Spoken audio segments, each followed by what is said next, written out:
सधैँ चाहिँ बिहानै 5 बजी उठेर चाहिँ झोला प्याकिङ गरेँ। तर आज मेरो झोला प्याकिङ मेरो मन्दिरसम्मको मात्रै थिएन। मेरो मन्दिर भनेको चाहिँ मेरो जिम हो।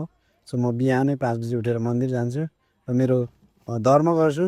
धर्म भनेको चाहिँ मेरो काम हो। जो दाइ कुरिरहनु भएको रहेछ, म आउन ढिला भएर होला आज झोला प्याकिङ गर्न थालेँ। सो अलिकति ढिला भएको थियो। मैले दाइको ट्रेनिङ सकाइसकेँ र ब्रेकफास्ट गरेपछि साथीहरू आउनुभयो।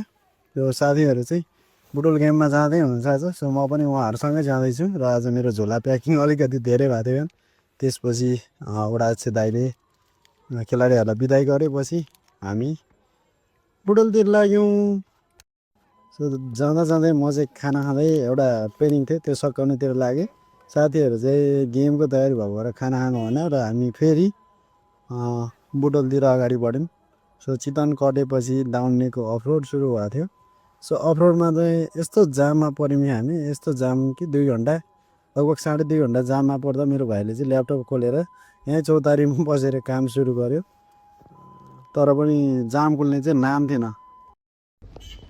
4 घन्टा जाम बसिएपछि एउटा पसलमा गएर अन्डा सधैँ भनेको 10वटा रहेछ। अनि त्यहाँबाट 10वटा उठाएर ल्याएर केटाहरूलाई केटा हो अन्डा आयो भनेको केटाहरू यस्तो लत्थाक लुत्थुक भएको पनि उठेर खुसी मनाएर साइडबाट सुरज सरले फेरि मलाई 2टा चेपुला दिइहाल्यो त 2टा गर्न लानुभएछ।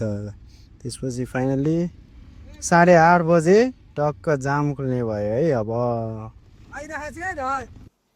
फाइनल्ली जाम खुल्यो बिस्तारै हामी अनि बुटोल पुग्यौँ।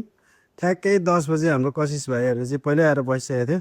सो हामी 10 बजे ठ्याक्कै होटलमा इन्ट्री भयौँ है त। Good night.